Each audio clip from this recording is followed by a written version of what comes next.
The incessant singing of birds from early morning has become very annoying. The man wanted to get up and chase them all away, or turn up the music louder, just so he wouldn't hear their singing. John was angry because for once he had decided to sleep in for an extra hour, but the birds woke him up and stirred up an uncontrollable rage. He hated birds because they were associated with his best days. He also hated himself for not finding the strength to do the right thing back then. Though, who could say what was the right thing to do? Then it seemed right, but now he thought differently. He was younger then and didn't understand much. Now he knew for sure that it was very difficult to correct past mistakes. Forced to get up, the man took a shower out of habit, prepared himself a cup of espresso, and while the coffee was cooling down, he managed to change clothes. John did everything out of habit. All his actions were so repetitive that life resembled a series of grey weekdays that repeated themselves over and over again. It was more like Groundhog Day, as if he was stuck in a time loop, and all the events in his life were painfully familiar. The man knew exactly how his day would go, but today was going to break his usual routine and knock John out of his rut. As usual, John left his car in the parking lot, straightened his jacket, and slowly walked towards the office building. Suddenly, a dirty boy flew out to meet him. Beggars never came so close to this place before, because the business centre was under guard. John began to look around because a 10-year-old child should not ask for alms alone. But who can understand these cunning schemes according to which beggars act? Every time they come up with a new way to get more money from people. The man already wanted to bypass the boy, but he did not allow himself to do so, almost throwing himself at John's feet. And then John decided that if he gave the child a little, he would certainly leave him alone. He put his hands in his pockets, but there was no change or cash at all, because the man was used to paying for everything with cards, and only withdrew money in the most extreme cases. "I don't have any money. Go find another victim," John frowned, trying to push the boy away. But the boy didn't intend to give up. He looked at John with a pleading gaze and didn't dare say anything. The man began to lose patience. On the one hand, he wanted to help the child, as it was clear that he was hungry and hadn't eaten properly for a long time, judging by the shabby clothes hanging on him like on a skeleton. John spent a decent amount of money every month to help the needy, and he was never told where it was spent. And how can you trust this child? What if you give him money for food, and he will give it to someone else who exploits him? "You're my dad! Help!" the boy whispered, confused. For a moment the man was stunned, lost for words, and didn't know what to do. But after thinking over the child's words again in his head, John laughed. "Dad?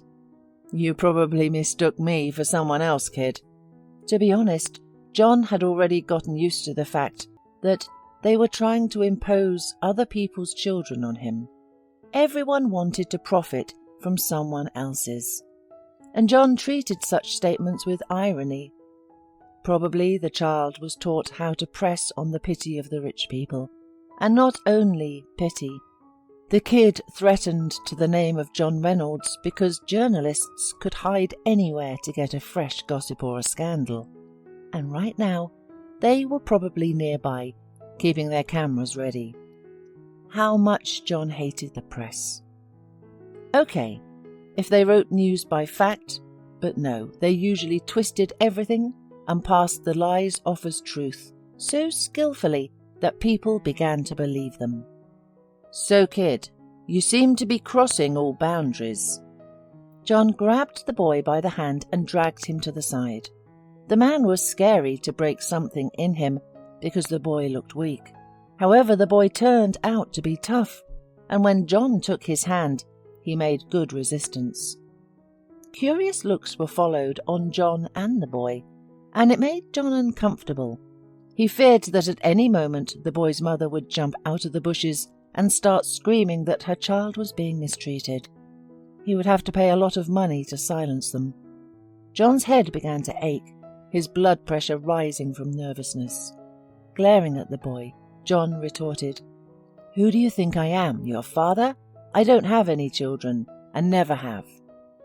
Of course, considering the wild life John had led at one time, he could have had a child, but it was unlikely that this boy was his illegitimate son. "Mom said," stammered the boy, digging his bony hands into his pockets, "that you're my dad." "Did your mum tell you anything else? Like the fact that there are aliens living in space, for example?" Look!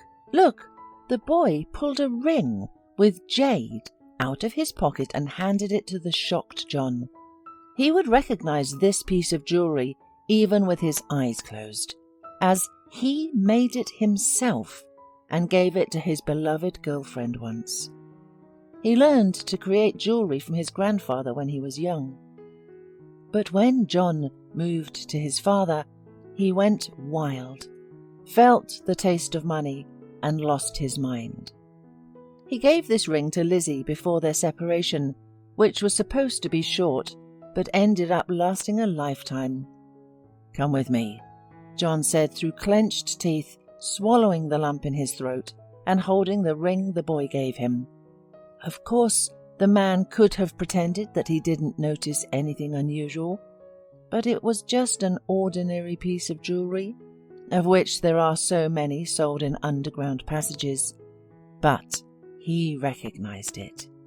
And if this really was his son, his heart beat unevenly against his ribs. A heart arrhythmia is a bad sign at your age, John would have been told by a doctor, but John thought to himself that it would probably be better to have that very same arrhythmia at this second than such a release of adrenaline in the blood. He looked at the boy walking beside him and couldn't understand how one could receive a hello from the past after so many years. He parted ways with Lizzie almost 11 years ago.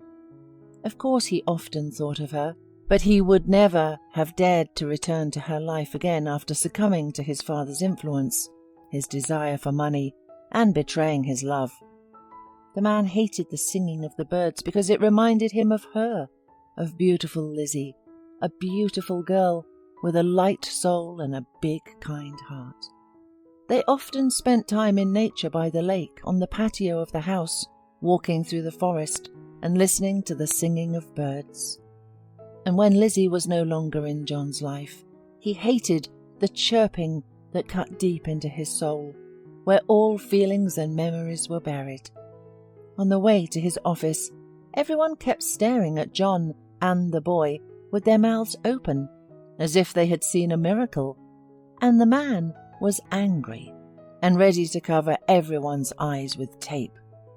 He didn't fully understand why he had gotten involved with the boy, but there was something about this situation that made him act this way, not otherwise. "Are you sure you're my son?"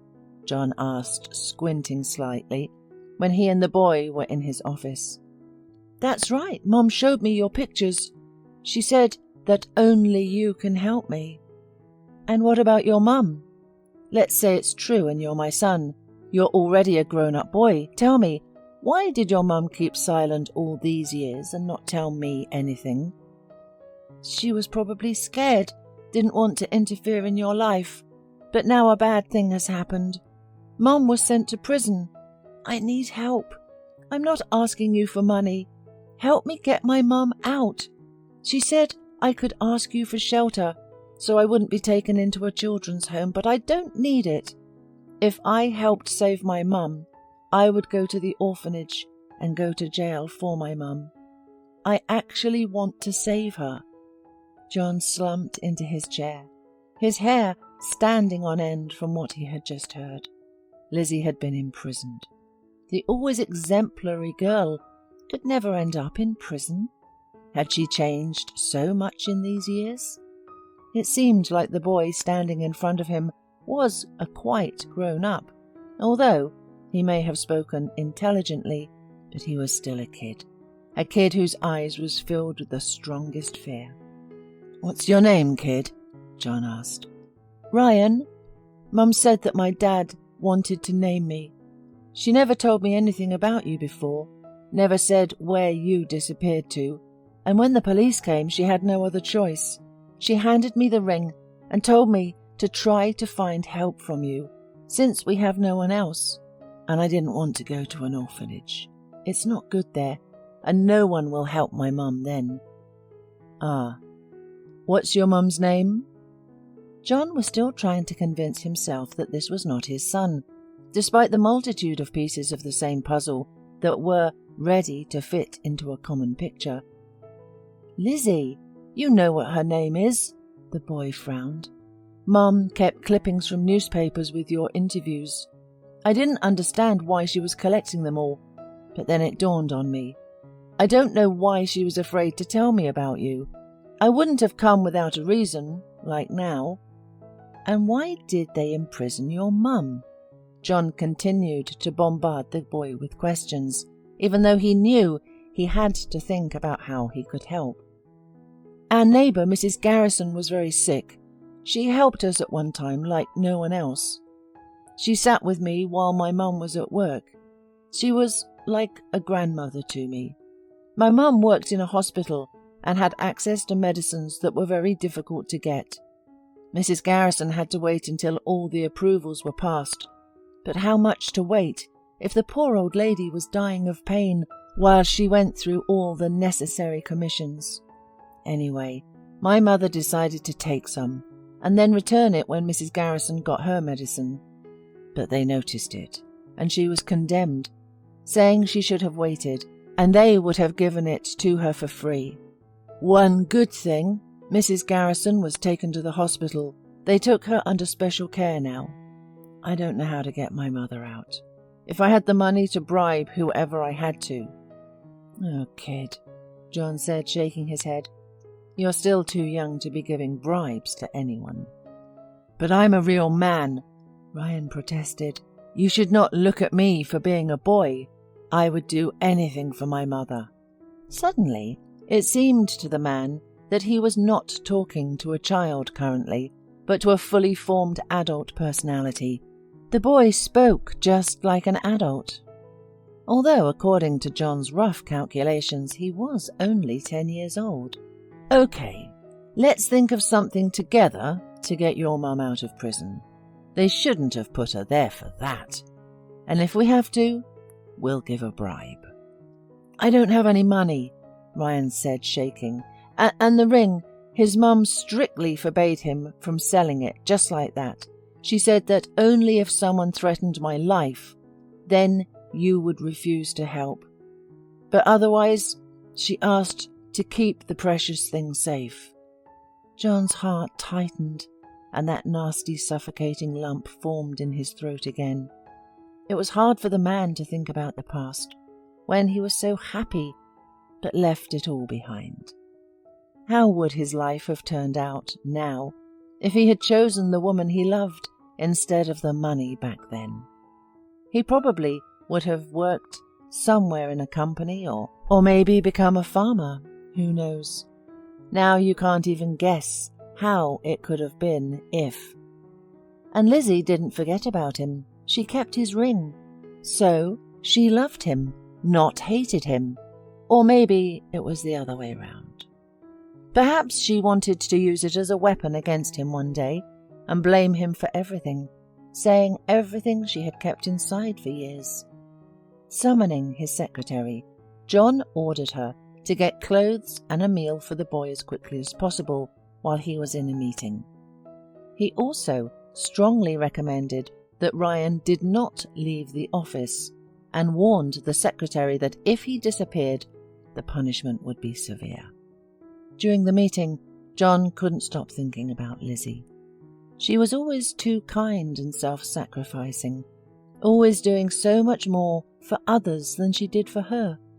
She was a real angel, and remained so.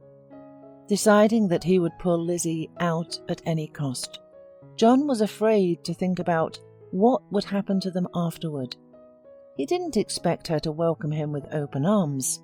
He wanted to ask Ryan if his mother had raised him alone all these years, and if she had a husband during that time.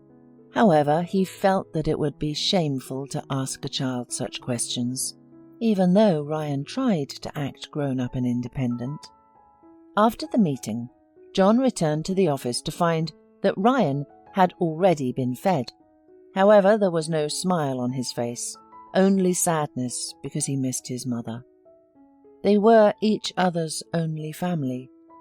Even though his mother always considered him a child, Ryan tried to help her, and in the small country community where they were living, he always found a part-time job. Sometimes he bought her flowers or bought her chocolate to see her smile. Of course, she scolded him for being too young to earn money, but also praised him for his independence, since she had no family to rely on. Most of all, she feared that he would be taken away and sent to an orphanage. So she tried to earn as much money as possible to pay off the debts she had gotten while Ryan was a baby and often sick. Lizzie did everything for her son, and Mrs. Garrison was the only person who helped. Ryan understood how difficult it was for his mother to take that step. She agonized over it for a long time, tormented by doubts. And he also knew that she had been set up. He saw in his mother's shocked face how surprised she was when the police told her how many ampules of medicine she had taken. "I only took one to help the elderly person. Why do I need so many? Mrs. Garrison would have been given it in a few days anyway, but she just couldn't suffer any more pain," Lizzie cried. "Who knows? Maybe you're selling them. In any case, you'll be imprisoned for a very long time for this." Ryan hid, trembling and afraid that he would be noticed. Before opening the door to the police, his mother gave him instructions on what to do if she was taken away. Now the boy was deeply upset, afraid to even think about what would happen to his mother. Of course, she was afraid to take that step because of her son. She was afraid that he would be taken to an orphanage, but she couldn't leave the elderly woman to die in agony. She wanted to help her a little, to ease her suffering. John called a good acquaintance and asked him to gather information on where Lizzie was taken and how bad things were. While he tried to distract himself with work, he entirely ignored the presence of his own son in the office. And why would he be sure he was really his child? What if Lizzie gave birth to another man's child? But now, looking at the boy, John noticed a certain resemblance to himself in childhood. It was like looking at old photos on an album. Soon the acquaintance called back and named a sum of money that would make the case go away. He managed to find out that the head of the clinic where Lizzie worked had long had a grudge against the woman and took advantage of her small mistake to get rid of this too righteous employee who always tried to achieve justice. Without hesitation, John transferred the necessary amount and began to get ready to go after Lizzie. By that time, clothes had been brought for Ryan, and the man ordered him to change. He paid no attention to the sideways glances of his subordinates. He decided that he would now take Lizzie from the detention center, take her and Ryan home, and that would be the end of the story with his newly found son. However, seeing the girl from his past, his head started spinning. The events that brought many pleasant and memorable moments came flooding into his mind, and it was difficult to cope with them. Lizzie hesitantly looked at John and said that she would definitely thank him. But the man did not need gratitude. The only thing he desperately wanted was to talk to Lizzie, and he begged her for it. Just one conversation. After bringing them home with the boy, John decided that Lizzie and her child would definitely not live in this place. He wanted to take everything on himself and buy them a new home. The only thing left was to convince Lizzie to accept such an immodest gift without thinking that he was trying to redeem his sins. John was confident that he could do it, even if not right away. Lizzie told John that the head of the clinic had been after her for a long time, trying to seduce her, despite having a wife and children. Of course, Lizzie refused, and the man promised to cruelly avenge her and hit her when she least expected it. I didn't steal any medicine.